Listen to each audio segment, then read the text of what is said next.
welcome to this video tutorial for nuclear reactor design. In this video, we are going to be covering heat conduction in one dimension. We will start with some review of heat conduction. Heat conduction is the movement of heat. This can occur within a body or between different bodies. Heat conduction occurs when there is a difference in temperature, and the heat moves from hot to cold. And finally, heat conduction occurs in all dimensions, but today we will only be looking at heat conduction in one dimension. To derive the equation for heat conduction, we are going to be looking at this slab of material here. It has heat coming in from the left side and heat leaving from the right side. The slab has a thickness of delta X. The first step of our equation is to model the energy balance of the slab over the period of delta T. Here we have the energy balance equation for the slab, with the first term being the heat entering from the left side, subtracted by the heat exiting from the right side, added to the energy generated within the slab itself, and this is all equal to the change in energy over the change in time. The next step we're going to take is expanding the total heat generation rate term and the total energy term. The energy generation rate term becomes the heat generation rate multiplied by the cross-sectional area multiplied by the change in X. The total energy term becomes density times specific heat times cross-sectional area multiplied by the change in X and the change in temperature. The next step we take is dividing every term by area multiplied by the change in X. Next, we are going to take the limit of delta X and delta T and have them approach 0. Because of how derivatives work, our term on the left becomes equal to Fourier's law of heat conduction. Now, by subbing that term back into our other formula and taking the limit of delta T as it approaches 0, we get this formula here. After simplifying the formula, it looks like this. We have the derivative with respect to X multiplied by K, the thermal conductivity, multiplied by the derivative of temperature with respect to X, plus the heat generation rate, and this is equal to density times the specific heat times the derivative of temperature with respect to time. We can now further simplify this equation for specific cases. In the case that we're dealing with a steady state problem, the term on the right of the equal sign becomes 0 as there is no longer a dependence on time. In a case where it is not steady state and there is no heat generation, the formula looks like this. Because there is no heat generation, the E-gen term disappears. The alpha on the right side is known as thermal diffusivity, and it is equal to the thermal conductivity over the density times the specific heat. In the final case, where we have a steady state system with no heat generation, only the first term is left in the formula.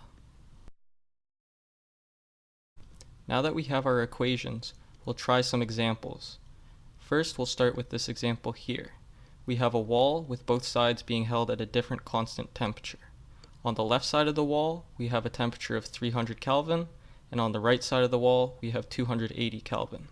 The thermal conductivity of the wall is 1.5 watts per meter Kelvin. The wall is 1 meter thick and has an area of 10 meters squared. We are going to find what the temperature is 0.2 meters from the left of the wall, and also draw a temperature profile for the inside of the wall. First, we have to think of what equation to use. After reading the question, you can see that there is no heat generation and there is no time dependence, so we can use the third formula. The first step is to integrate this over X. After integrating, our formula looks like this. the derivative of temperature with respect to x is equal to a constant. We are going to integrate this once more with respect to x. Now we have a function of temperature with respect to x, and it's equal to a constant times x plus a different constant.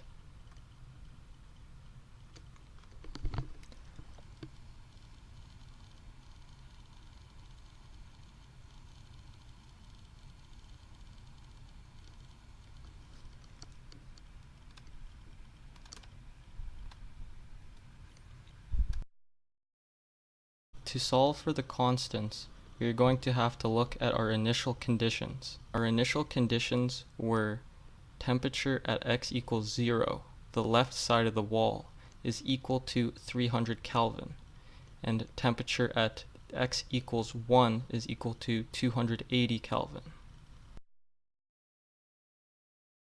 Some simple algebra, you can solve for the constant.